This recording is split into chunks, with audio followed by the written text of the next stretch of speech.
Começa agora mais um vídeo do canal Alvinegro das Alterosas. Se é a sua primeira vez por aqui, deixe o like e se inscreva.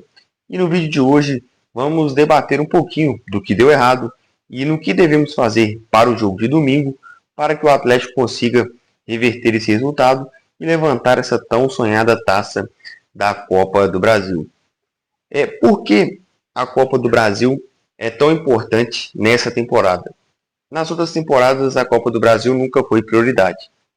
Mas, analisando o contexto de que o Atlético joga no dia 30 de novembro pela Copa Libertadores, o Cruzeiro joga no dia 23 pela Sul-Americana e no dia 10 o Atlético decide em casa a Copa do Brasil pela primeira vez em seu estádio uma final, essa Copa do Brasil tomou uma proporção diferente da de outros anos, de anos anteriores. Vamos lá. Um cenário trágico. O Atlético não consiga reverter no domingo, o Cruzeiro seja campeão no sábado, dia 23, 7 dias antes do Atlético. Você imagina a pressão que o Atlético entra no jogo dia 30. Se o Atlético vence a Copa do Brasil no domingo, que tem totais condições de fazer isso, o Cruzeiro ganha no dia 23, não interfere, porque a gente já tem o título. Então você percebe que o jogo do dia 30 não está... muita gente fala, mas uma coisa não tem nada a ver com a outra. Mas tem sim, porque é o seguinte, uma coisa é você chegar leve para uma final de um jogo único. Outra coisa é você chegar pressionado. A temporada do Atlético do próximo ano pode ser que a gente fica fora da Copa Libertadores, que seria trágico também. Então a Copa do Brasil, essa virada da Copa do Brasil, ela tem que acontecer, cara. Se você não acredita, passa a olhar pelo lado da próxima temporada, pelo lado da decisão do dia 30. Essa Copa do Brasil não pode ser perdida. Pode até ser perdida, mas desde que tenha o empenho dos jogadores e de que o Atlético faça um grande jogo e um jogo que vá sustentar a campanha para o dia 30. A gente vai começar analisando o jogo seguinte. Se o Atlético saísse antes do gol do Kardec, se o Atlético saísse derrotado por 3-0, não conseguiria reverter os 3-0 e isso traria uma sensação muito ruim ao Atlético. A sensação que o Atlético saiu do jogo contra o Flamengo é de que se tivesse mais 10 minutos de jogo, o Atlético conseguiria mais um gol. O gol do Kardec, ele foi importante, mas se o gol do Kardec fosse aos 20 do segundo tempo, por exemplo, o jogo seria outro, porque o Atlético ganhou forças nos minutos finais. O Atlético não saiu grande porque perdeu, mas também não saiu humilhado de campo. O Atlético saiu como um segundo tempo ali, os 10 minutos finais ali do segundo tempo, foi um Atlético diferente que conseguiu propor. Isso passa muito pelo Kardec. O Milito conseguiu encontrar nesse atacante central com o Daverson a sua maneira de jogar.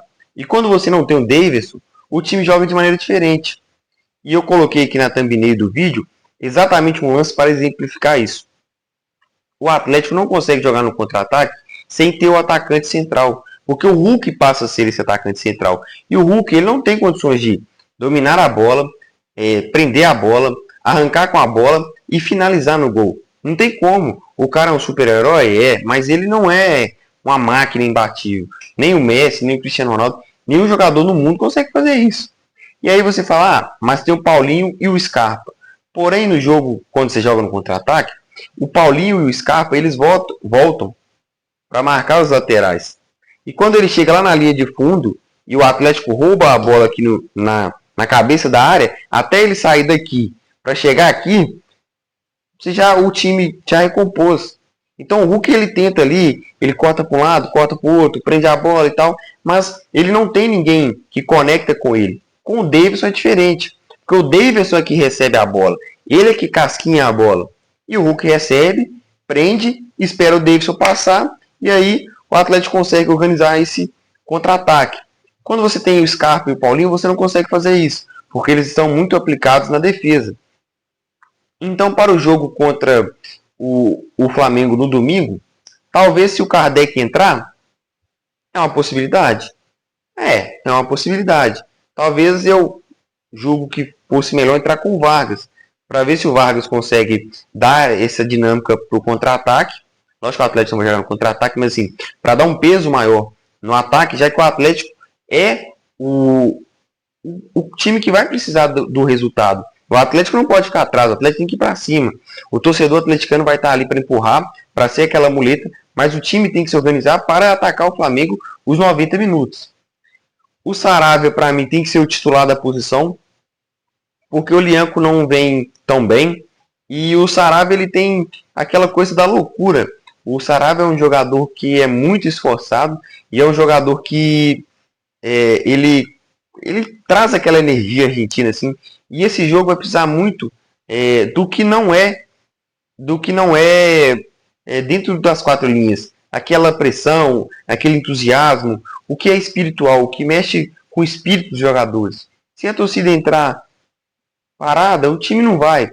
Se os jogadores entrar com aquele desânimo, não vai. Os jogadores têm que entrar com raça, com vontade. E o Saravia, nessa posição, com o espírito que ele tem, assim como o Batalha, que discutiu com o Hulk, você vê que o Batalha, todo o tempo, ele tem aquela garra, ele tem aquela vontade.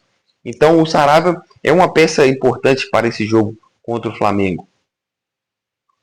Talvez seria melhor você sacar o Rubens e colocar o Vargas, porque o Atlético precisa atacar. E para mim, o principal erro do Milito no jogo contra o Flamengo foi o seguinte: você tem um lateral esquerdo da seleção brasileira e você tem um meio-campista que faz a esquerda. Você vai usar um meio-campista pela esquerda e um lateral esquerdo. Era fazer o feijão com arroz. O Rubens no meio e o Arana na lateral esquerda. Só que não, ele inverteu. E para o jogador como o Arana, que é um jogador de seleção, que domina a posição dele como lateral esquerdo, você pegar ele e botar ele em outra posição é completamente diferente. Tem a questão da marcação. O lateral esquerdo marca pelo fundo, o outro marca vindo do meio para dentro. Então, assim, isso, até ele assimilar isso aí, se ele queria trabalhar isso aí, teria que ser com mais tempo, no meio da temporada, no começo da temporada. Agora não dá mais, porque você tem mais um jogo contra o Flamengo, tem um jogo só contra o Botafogo pela Copa Libertadores e acabou. Não tem mais 2 jogos contra o Botafogo. Contra o Botafogo a partida tem que ser perfeita. E o Atlético vai jogar no contra-ataque contra o Botafogo, porque o Botafogo é uma equipe rápida. Não dá para se abrir contra o Botafogo. Então o Atlético encara o jogo contra o Botafogo como se o Botafogo fosse o favorito. E pelo momento, e pelo Campeonato Brasileiro que fazem, e pelas contratações, é realmente o favorito. Então o Atlético ele vai ter que jogar no contra-ataque. E ali a gente tem o Davidson, e enfim. Então, para o jogo de domingo, o Atlético precisa ter esse atacante. E para a sequência da temporada, o Milito precisa afiar esse contra-ataque do Atlético. Não dá para você ter o Scarpa como o ponta direito que vai armar o contra-ataque. Porque o Scarpa é o cara de desacelerar o jogo. Ele para, ele pensa, ele olha o companheiro na direita, olha o companheiro na esquerda e dá o tapa. Ele não é o cara que vai pegar, bola na frente, driblou e pimba. Ele não é esse jogador. Não é a dele. O Paulinho também não é. O Paulinho sim, ele é um jogador mais de velocidade. Mas se você pegar o Paulinho para fazer isso, na marcação deixa a desejar. E o Paulinho é um jogador que marca muito bem e que é um jogador que circula entre o meio de campo. Então você vai pegar esse cara e falar, ó, só vai arrancar. Não tem jeito. Então ele tem que colocar o Davidson, ou o Kardec, ou o Vargas para fazer isso. E eu acho que a entrada do Zaratio foi uma substituição errada do Milito. Foi uma leitura de jogo errada. Ele tinha o Alisson. Ele teria que ter percebido que o Atlético não consegue puxar o contra-ataque. O Alisson ou o Vargas tinha que ter entrado ao invés do Zaratio. Foi um erro de leitura. Ele tinha que pegar o Scarpa, colocar ele na esquerda ou colocar no meio, pegar o Alisson ou o Vargas e pôr na direita, para puxar o contra-ataque. Mas não, ele preferiu colocar o Zaratio e depois ele viu que tinha feito uma substituição equivocada e aí sim ele coloca o Alisson para tentar consertar o que ele tinha feito de errado. E num jogo de final você não pode cometer esses erros. Se fosse uma partida do Campeonato Brasileiro, até admite esse tipo de erro. Mas uma partida de Copa do Brasil, mata-mata, Copa Libertadores, que é um jogo você não pode cometer esses erros. Eu vou finalizar o vídeo aqui agora e eu queria falar que de hoje até sexta-feira, sábado, a gente vai ter mais vídeos falando dessa decisão, porque eu sinto que o momento do atleticano é pensar nessa final, é encarar que é possível. Todo mundo sabe da história do Clube Atlético Mineiro, mas o torcedor tem que ir para a arena no domingo. Quem for ficar em casa, assim como eu, que não conseguiu ingresso, tem que ligar a televisão com a energia positiva, com a energia de que iremos virar o jogo. Se a gente sentar e falar, pô, não dá, acabou, velho. O Atlético no domingo precisa do seu torcedor. E se você chegou até esse momento, comentem aqui que você chegou no final e deixe feedback, pois fico muito feliz com as mensagens que recebo aqui do canal. Muito obrigado a todos. Se inscreva aí e deixe seu like no vídeo. E até a próxima, que será amanhã.